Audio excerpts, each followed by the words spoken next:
laon na kung tinatawag. Ito yun, ang gagambang laon na. So una ko na ano talaga yung pinakamalaki. Yan, ang ganda ng kulay niya. Ganda, pogi.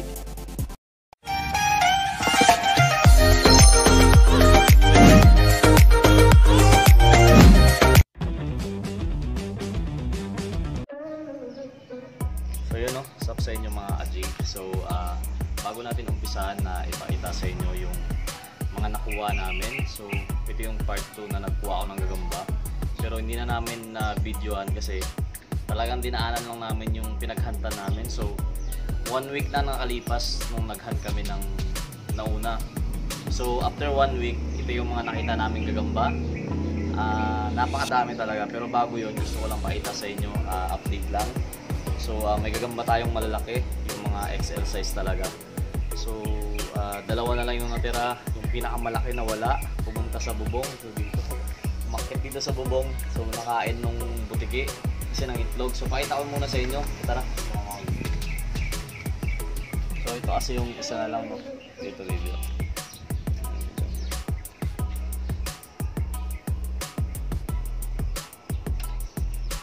So kunin lang natin. Kasi ito matanda na talaga to. Ewan ko kung mabubuhay pa to. So, parang mga matay na. So laon na kung tinatawag. Ito yun, ang gagambang laon na. So matanda na talaga. Hindi na to, parang di na to ano. Yun, ito yung itsura niya. So balik ko lang siya dito kasi nagbabahay pa rin naman siya. Balik ko lang siya dito yung gagamba. Balik lang natin. So yan, pakita ko lang sa inyo kasi nagbabahay naman yan. Yan. So nandiyan na sa may dahon na yun. Yan siya. So pabalik naman yan. And ito yung isa. Kasi yung nakikita nyo lagi na kumakain na ng kumakain. Ito, no? Ito. So baka kunin ko na rin siya. Gawa ng yung kasama niya kasi. Yung pinakamalaki. Una ko na ano talaga yung pinakamalaki. So ito, maganda-gandang gagamba to. Yan. So lahat ng gagamba na yun, yung nakita nyo una, saka ito, nakatatlong itlog na to, nakaapat na itlog na sa akin. So ayaw talaga mag-molt na, no? Yan yung gagamba, maganda pa din. Nangingitlog na naman to. So lakad lang ako siya. So sige, dyan ka na muna. Wala naman, di naman umaalis to. So yun, napapakain naman natin. So yung pinakamalaki, nangyari doon sa pinakamalaki kasi galing talaga yun sila dito. So dito lang sila, pati dyan. Ito yung sapot no. Ito, yung mga sapot sila yan, no. Kung nakikita nyo yung sapot na yan. Ito, yan, yung mga itlog yan sila dito. So nandyan lang yung itlog nila. Nandito sa halaman na yan. Dalawa na ata yung itlog na nandito. Nandyan, no, sa loob. Nandyan yung itlog. Nandyan.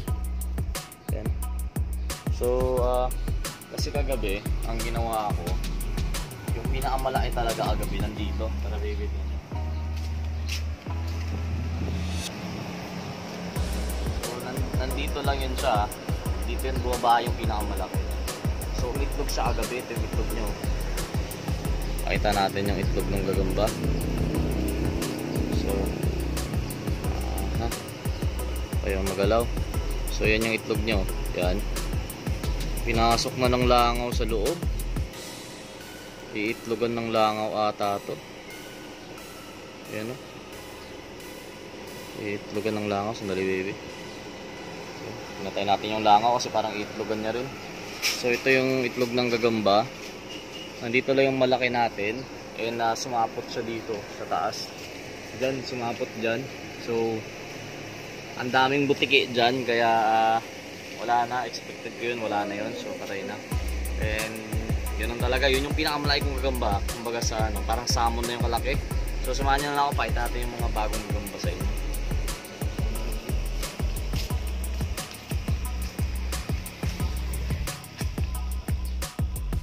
So yun na mga Aji, dito na tayo sa Munting Kubo.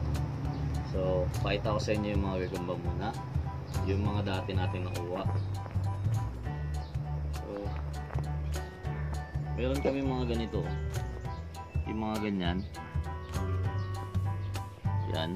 Dalitan yung tawag nila dito. Yung pula yung pusod. So, pakita ko lang gaano ka pinagkaiba ng size ha. 1 week difference lang naman to sa mga nakuha na nating bago. So, ito yung mga nakuha natin dati. Yan, maliliit talaga to. Mga tangkal to. So, walang pakita sa inyo para makita nyo yung size difference. Pero magagandang gagamba to. Grabe bilis. Yan. So, tangkal size lang talaga. Yan yung mga pinagkaiba. Yan ito. Tapos, pakita ko lang yung iba pa na nandito. So, meron din kami niyan, no. Yan, no. Pansinin nyo, may avatar tayo dito. Mayroon tayo niyan. Yan yung hindi ko napakita sa inyo nung last time. So, ano pa ba? Meron kami yung tigre na ito. Tanggal din to. Pero maganda-gandang tanggal to. Subukan natin kunin. Yung paleta ko naputol pala. Putol ng anak natin. So, ito yung mga tangkal lang naman to. Yan. So, gusto ko lang pakita sa inyo. Within 1 week 1 week time lang. Tapos ito yung iba. Yan, meron din kami yung ganyan. Yung merong ano sa likod. Yan siya. Makikita nyo. Yan, ito yung avatar. Tignan nyo yung avatar dyan. Ang ganda. Ito. Yan. Ang ganda ng kulay nyo. Ang ganda. Poging-pogi. Tapos, ito yung isang gagamba pa. Ito, medyo malaki-laki na siya ng konti. Pati yung nandito. Pati ito. Medyo may kalakihan na yan. So, ito yung mga nakuha namin. Pakita ko naman yung nakuha namin kagabi lang. So, kagabi kasi, mabilis lang kami. Dumaan lang kami sa may gilid ng African palm oil yun, kung tatawagin nyo dito. So, yung gagamba talaga dun, ganito. Ito mga maliliit na to. Napakadami sa isang puno siguro. Yung mga nakikita nyo maliliit dito. Ganito.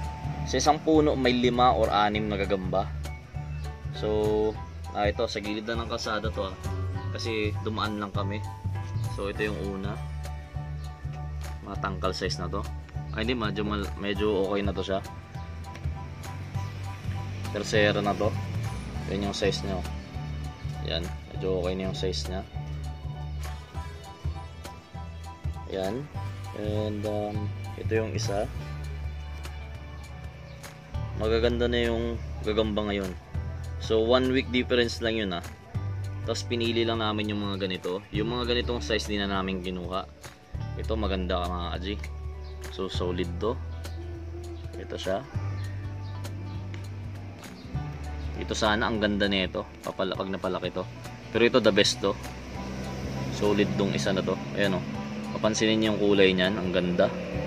Ang laki ng ulo, ang taba ng paa.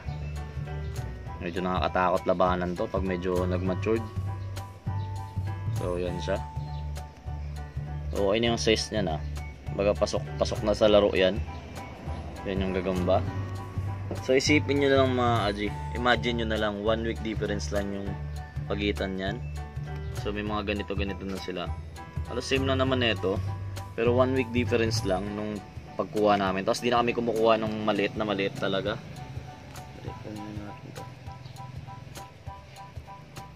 So 1 week difference, may mga ganito na. Ang gaganda na nung gagamba. Quality na sa quality.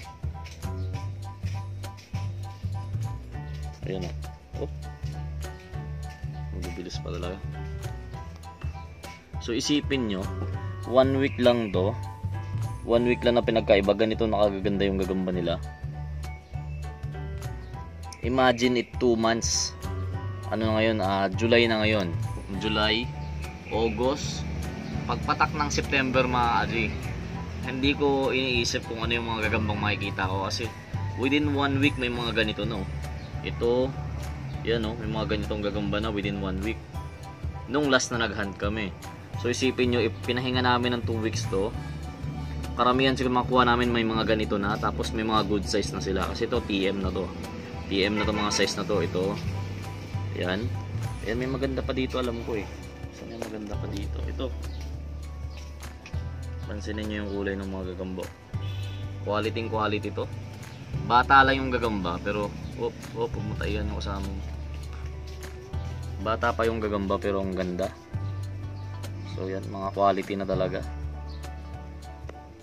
Ang daming gagamba dito, yun lang nasasabi ko sa inyo mga Aji.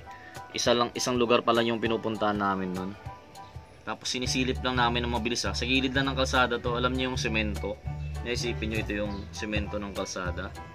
Yung tabi lang nung African, sa gilid lang. Ito yung mga nakuha namin. Tapos namimili lang kami ng medyo ganito na yung size niya. Ayan o. Ang gaganda o.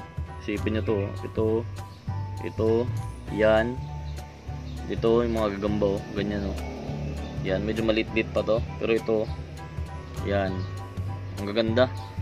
Pero sa ibang lugar naman kasi, Pangasinan, yung mga Tagalog size, ganito na yung mga gagamba nila eh. Yan. Pero ang ganda talaga. Baga sa ano, pwede na to, palong-palo material na to. Yan o. Sipin nyo na yung mga gagamba na ganyan. Ito. Ang gaganda nung gagamba pala nila dito. Yun yung napansin ko. Magaganda yung gagamba. Pero, isa pang mas maganda, siguro 3 days from now, pupunta kami doon talaga babalik kami doon sa main na bukid namin. Kung napansin nyo, doon sa may last clip na naglalaro kami ng basketball. So dumaan lang kasi kami doon, may tinignan lang kami, hindi kami tumagal. And yung mga bata doon may mga gagamba na. So plano namin doon, mag-overnight kami, maghahanap kami ng gagamba, i-vlog namin. So sana umabot kami doon ng 100 to 200 plus na gagamba yung mauwi namin sa isang gabi o 2 araw kami doon. Basta yun, titignan natin kasi doon medyo nauna nung cropping doon, mas nauna yung season doon. Pero ito, tignan nyo na maigi yung mga gagamba. Ang gaganda ng mga gagamba nila. Bata pa pero magaganda. TM to. Ito TM size na. TM size na rin to. Ito. Pero itong mga iba, tangkal pa to. Ito mga tangkal pa yan.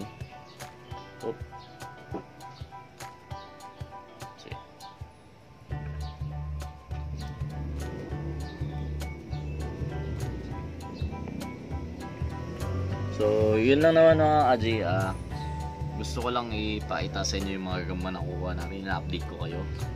And marami kayong aabangan sa akin. So, may mga parating tayong gagamba din na hindi normal na gagamba. Basta yun, abangan nyo na lang. And paglalaban ng gagamba, malapit-lapit na. Kailangan ko kasi, yung paglalaban kasi ng gagamba, kailangan natin ng maraming gagambang hawak. So, at least makapamili ako ng magagandang klase ng gagamba na paglalaban-labanin natin. And alam mo, para mapili ko yung magagaling talaga. So yun lang, maraming salamat po. And sa mga hindi pa nakapag-subscribe sa akin, so Gagambino PH. And like, subscribe na lang. And kung nagustuhan yung video, share nyo na rin. And yun lang, malapit-lapit na mga Aji, makabalik na tayo ng dati nating ginagawa. Maraming salamat po and God bless sa inyo lahat.